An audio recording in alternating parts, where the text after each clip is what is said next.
এক গ্রামে বাস করত এক ছোট রাখাল ছেলে। প্রতিদিন সে গ্রামের গরুগুলো পাহারা দিতে জঙ্গলের ধারে যেত। রাখাল ছেলে গরু নিয়ে মাঠে হাঁটছে, বাঁশি বাজাচ্ছে।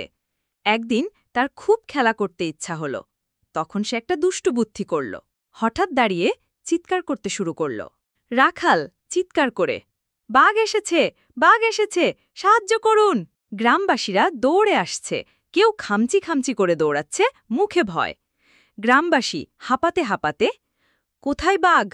রাখাল হাসতে হাসতে, হা, মজা করলাম, কেমন লাগলো? সবাই রাগ করে চলে যাচ্ছে। কয়েকদিন পর আবার সে একই কাজ করল।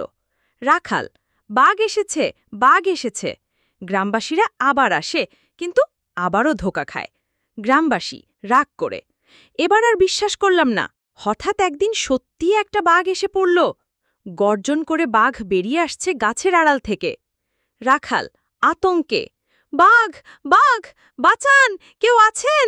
কেউ আসে না, পাখির আওয়াজ ছাড়া নিস্তব্ধতা। কিন্তু এবার কেউ তার কথা বিশ্বাস করল না, আর বাঘটি গরুগুলো মেরে ফেলল। রাখাল কাঁদছে, গরুগুলো ছুটোছুটি করছে। রাখাল কান্না ভেজা গলায়, আমার দোষ, আমি যদি মিথ্যে না বলতাম।